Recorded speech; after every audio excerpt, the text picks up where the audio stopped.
A close encounter of the third kind, being this close to a physical alien entity, is extremely horrifying. But it gets worse. Much worse. Between 1947 and 1969, J. Allen Hynek was the scientific consultant on 3 U.S. Air Force research projects, each concerning UFOs. These were Project Sign, Project Grudge, and Project Blue Book. This work led Hynek, along with others such as Jacques Valleé, to be among the first to conduct a true scientific meta-analysis on flying saucer reports and the physical evidence they leave behind. To help organize these countless reports, Hynek created a system of 6 classification levels. The first set of 3 levels are eyewitness accounts that occur at a distance greater than 500 feet. First are reports of nocturnal lights.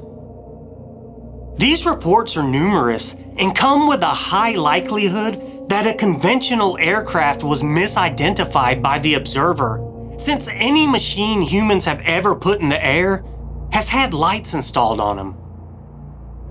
The second level involves reports of daylight discs. In these cases, details of the shape of the craft can be observed. Generally, people report seeing oval, cigar, spherical, and disc-shaped UFOs. The third level of Hynek's 6-fold classification includes harder evidence, in this case, radar visuals. At least here we can know, due to radar confirmation, that something was in the sky. Natural atmospheric anomalies can ping a radar, so these reports still need to be dealt with cautiously. The next 3 levels of Hynek's scale are those that occur at a distance of less than 500 feet. This is important because the closer a person is to a UFO or an alien, the less likely it is that they've misidentified what they've seen. The reports in this second set of 3 levels is where things start to get strange. These levels are collectively called close encounters.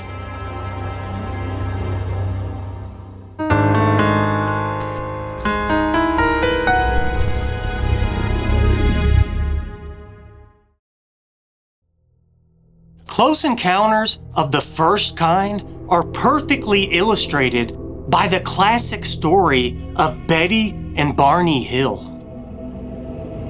The two were driving home from a vacation late one evening when a bright point of light in the sky began moving upwards. Betty thought it was a shooting star until it grew larger and began to move back and forth. They thought it might be a commercial airplane due to the multicolored lights until, without appearing to have turned, it began to rapidly descend in their direction.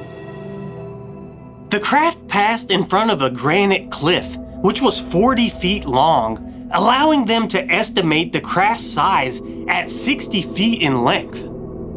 It soon approached their vehicle so quickly that they stopped the car. The silent flying saucer hovered an estimated 90 feet above their car, filling up the entire field of view of their windshield. It was clearly rotating in the air, and Barney said it resembled a flat pancake.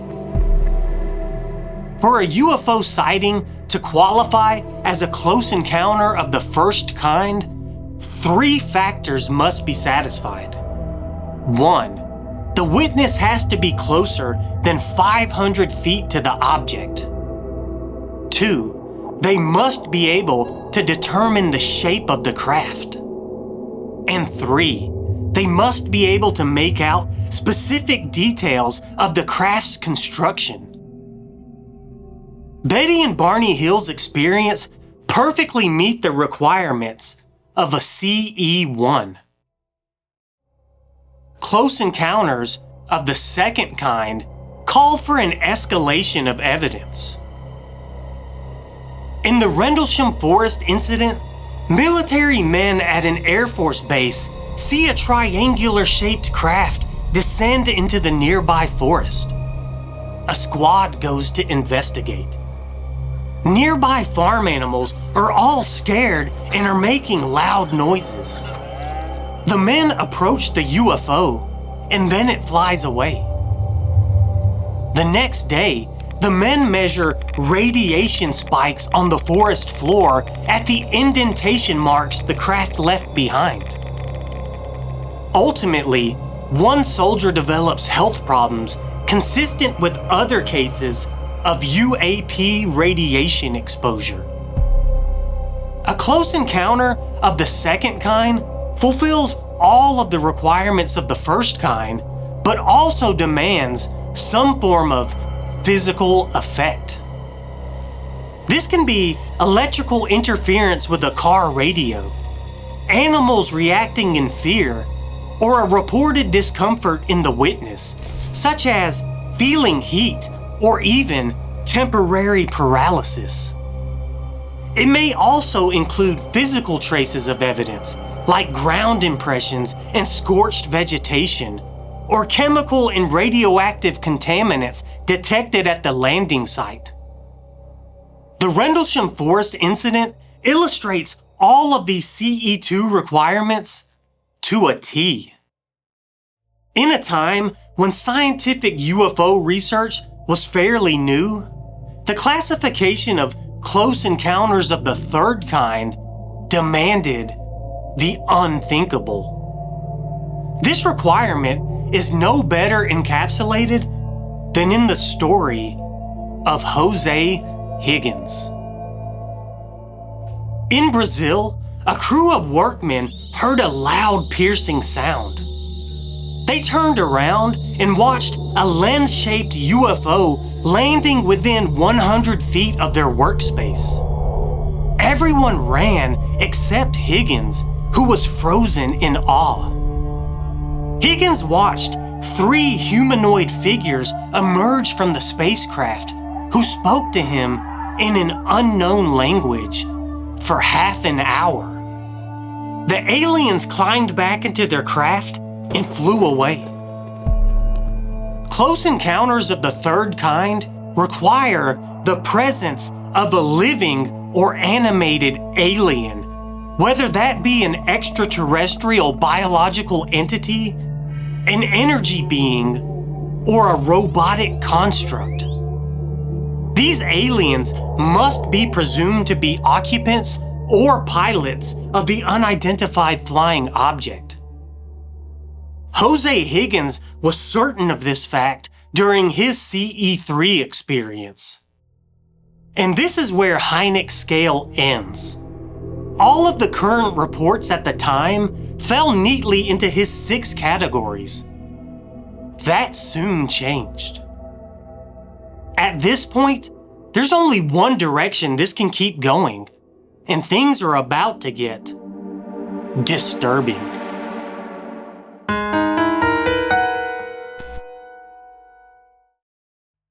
Hynek's colleague Jacques Valleé began his own rigorous studies, which led him to propose an expansion towards a 4th and 5th kind of close encounter.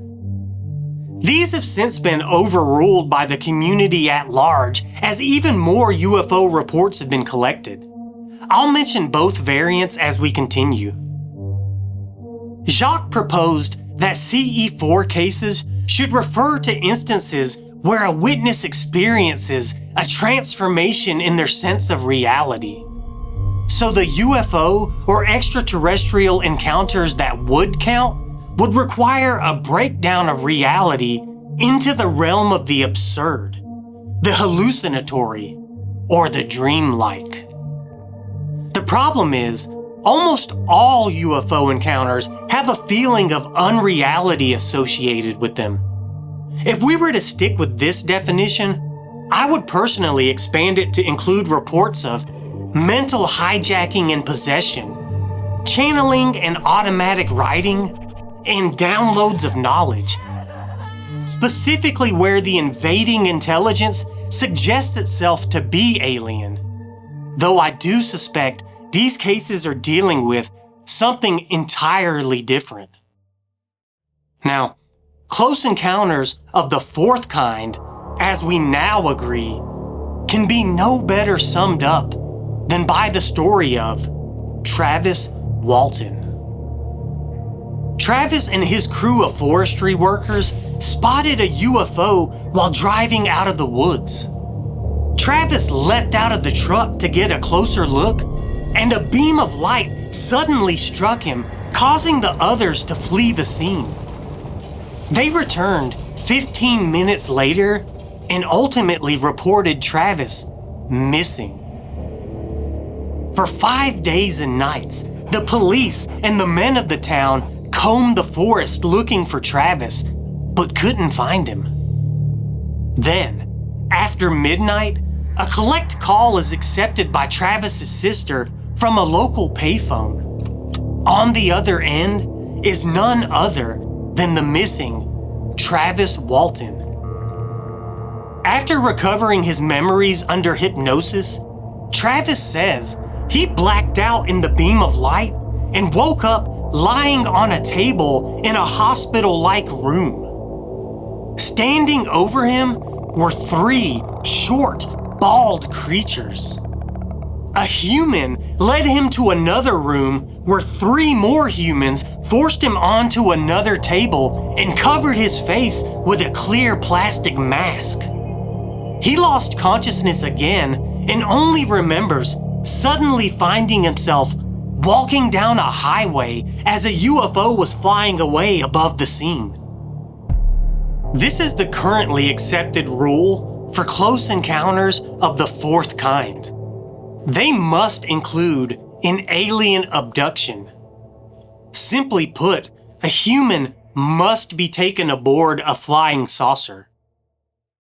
For close encounters of the fifth kind, Jacques Valleé had proposed they include cases of alien abduction with the added requirement that the abductee receives some notable physical effect. This usually means some form of injury or healing. But the currently accepted definition of a CE5 was created by Stephen Greer of the Disclosure Project fame. Greer claims to have developed a protocol for humans to initiate contact with extraterrestrial civilizations, mainly through a form of psychic beckoning. Through group meditation, concentration, and willful intent, this group appears to be able to summon UFOs and even aliens in the flesh, or otherwise, to their current location. Love him or hate him, the government has in the past and currently seems to be taking this concept of psionics very seriously again. And Greer is the tip of the spear currently. Now, at this stage, there's no widespread agreement on what the 6th and 7th levels would be, so I've taken the liberty to choose the most obvious progression. And so, where in the world could this go? Exactly. Buckle your seatbelt. Close encounters of the 6th kind go beyond simply being abducted into a UFO.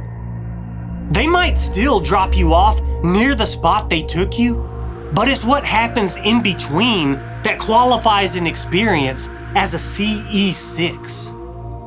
The case of Buck Nelson covers everything we've mentioned before, but takes it to the next level.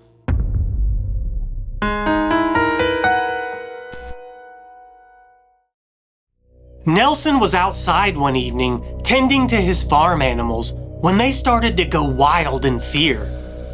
He looked up and saw 3 flying saucers overhead. He signaled at the UFOs with his flashlight, causing them to approach and shine a beam of light at him, brighter and hotter than sunshine.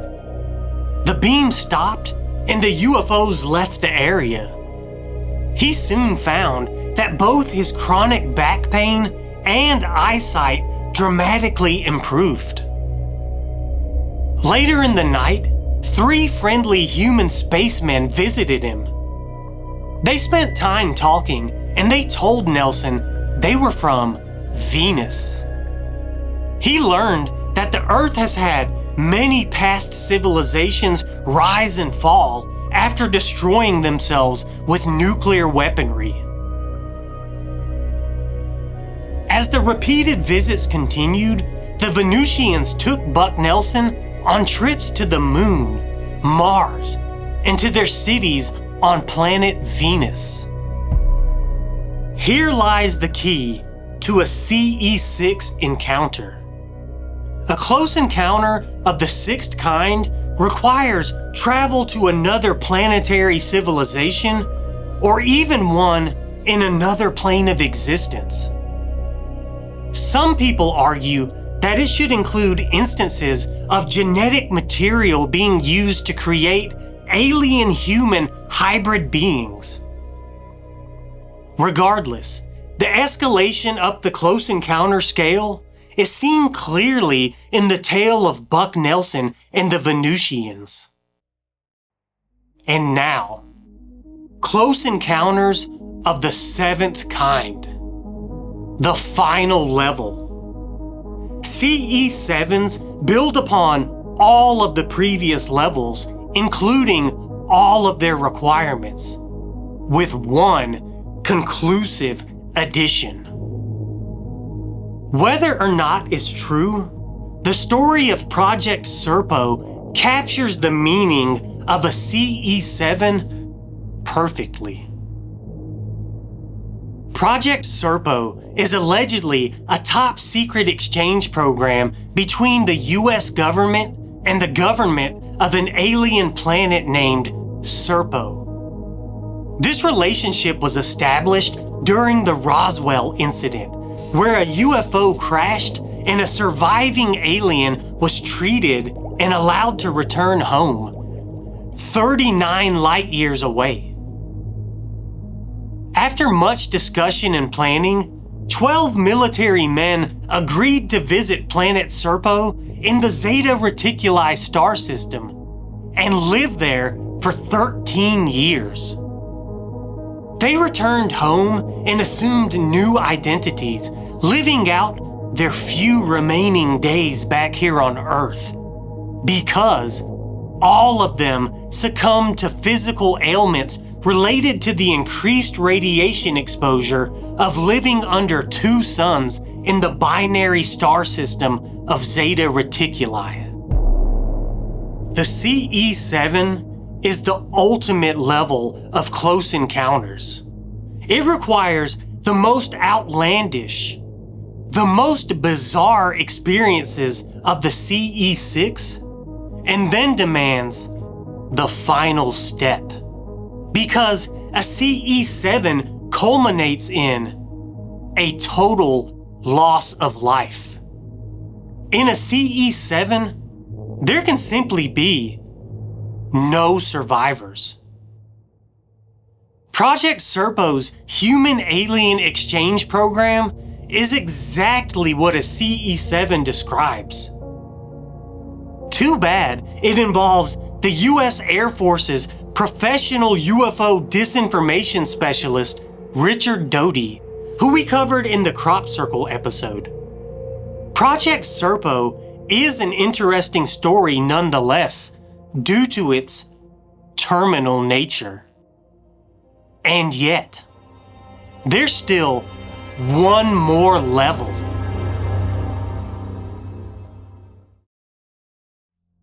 Each one of these stories we've mentioned goes way further than I've let on. Some we've covered in previous videos, and some we will in the near future. But they each show the escalating nature of Hynek's scale and beyond. Each classification of close encounters must include the previous level's requirements, while tacking on additional, even more extreme experiences. If it were up to me, I'd venture to say there could be an even higher level, a close encounter of the 8th kind. Because, is a loss of life really the end?